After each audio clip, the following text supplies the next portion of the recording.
Intense scene Wednesday night at the Wegmans in Johnson City after dozens protested over the death of Tyre Nichols at the hands of Memphis police officers nationally.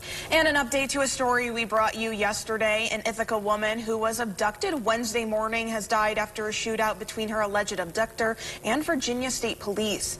The victim, Tatiana David, was allegedly forced into an SUV by the 34-year-old suspect, Michael Davis, in Ithaca Wednesday morning. New analysis from the ACLU shows state lawmakers have introduced more than 450 anti-LGBTQ bills this year. Family members at Wednesday's funeral service for Tyre Nichols said their journey is just beginning as they demand justice for the 29-year-old. Today, President Biden is set to meet with members of the Congressional Black Caucus to discuss the George Floyd Justice and Policing Act. Well, April is National Donate Life Month, and more than 100,000 people, including children, are currently on the National Transplant waiting list. From pep to pyramids, a local cheer team is heading to a prestigious cheer competition after scoring a bid. Our Shabeli Acevedo met with the team at practice to learn and see just how they're preparing for their biggest competition yet. Former Vice President Mike Pence could testify before a grand jury within weeks as part of the Justice Department's investigation into efforts by former President Donald Trump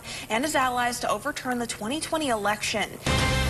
Wednesday, body camera footage was released, obtained from our affiliate WENY, of an incident that contributed to the termination of former Elmira Police Chief Anthony Alvarez. And a warning, this footage may be disturbing to some viewers. The footage appears to show an unmarked police vehicle driving into a front lawn and hitting a man as he was running from an officer. Students in Tennessee are demanding lawmakers protect them from school shootings a week after a shooter took the lives of 3 children and 3 adults. We begin with new details this afternoon. Convicted child killer James B. Wales has been denied parole for a 4th time. According to Broome County District Attorney Michael Korchak, Wales was convicted in 1984 and was sentenced to 33.5 years to life in prison for killing 12-year-old Sherry Lindsay. The former president is expecting a quick trip to New York. Trump already announced he'll be making public remarks on this from his Mar-a-Lago estate in Florida Tuesday night. Senate Majority Leader Chuck Schumer issued a statement saying, quote, Mr. Trump is subject to the same laws as every American. He will be able to avail himself of the legal system and a jury, not politics, to determine his fate according to the facts and the law. Many of us have a fridge full of leftovers that we can't wait to sink our teeth into, but experts say don't forget food safety. Before we send it over to Brian for a check on the weather, we wanted to bring you an update on the power outages in Shenango County. So right now we're on NYSEG's website, and customers without power is now currently 491. It was originally just over 1,800. Residents in Philadelphia remain concerned about their drinking water after last week's chemical spill in the Delaware River, but city leaders say for now the water is safe, at least through this afternoon. We're just over 2 months away from the 41st annual Strawberry Festival in Owego, and the historic Owego Marketplace has officially announced the festival's 2023 theme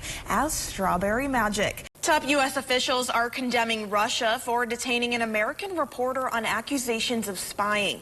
Russia's main security service, the FSB, claiming Thursday that Evan Gerskovich, a correspondent based in Moscow, had been trying to obtain state secrets. President Joe Biden is calling on Congress to move ahead on the issue, but with a divided Congress, it appears unlikely any sort of changes are coming in the near future. This morning, 49 veterans from across the Southern Tier took off from SUNY Broome for Mission 13 of the Twin Tiers Honor Flight. Today, veterans had the chance to visit multiple monuments, including the Vietnam Memorial, Lincoln, Korea, Arlington, and Iwo Jima. The trip will continue tomorrow with a visit to the Navy Museum and Air Force Memorial before heading back home.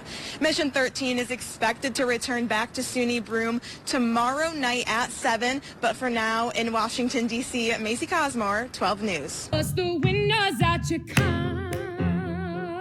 You know I did it 'cause I left my mark. Wrote my initials with a crowbar.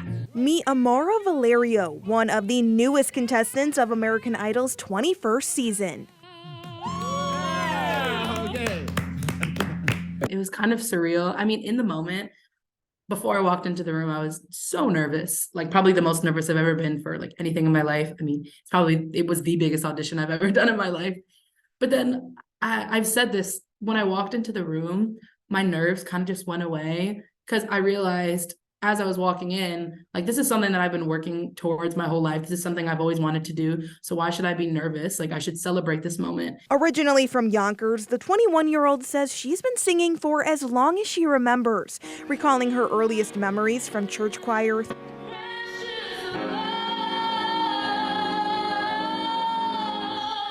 through her high school days to now, posting her passion for the art online. And I actually posted this video that went pretty viral about the story that you'll see in my audition, which is when I got the mic taken from me during a high school graduation.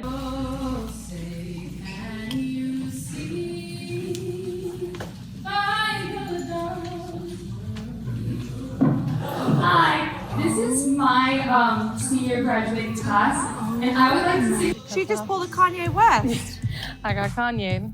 It went super viral, and one of the producers from American Idol saw it actually and saw some of my other singing videos, and they were like, wow, like, you're really talented. This is a crazy story. We'd love for you to come audition. It was a leap of faith she never saw coming. While the Cornell University American Studies major spends much of her time in an academic setting, the Golden Ticket is just the tip of the iceberg when it comes to her list of achievements, including an internship at the Broome County Public Defender's Office, work at Cornell's Office of Academic Diversity, and as a part of Cornell's Nothing But Treble all-women a cappella group. You just don't see a lot of people at Cornell doing stuff like this. Usually it's pretty academic. So, I mean, that's been cool too, to kind of do something that's a little bit different and to still chase my dreams, even though I'm, in an academic setting. And none of this would be possible without the support of those back home and at school. The support that I've gotten from like all different parts of my life has honestly just been so touching to me. And I'm glad that I can be like a positive representation for people who've had such an impact on my life. And for those thinking of taking the risk. But I just want to show people that, like, with hard work, like, anything is possible. There's no traditional path to becoming an artist, to pursuing music. And I think like my story is very telling of that. If you put your mind to anything, it's going to happen no matter what your situation is. And I think that's what's been kind of special about my story. Amara. 1, 2, 3. You're going to Hollywood! Yeah!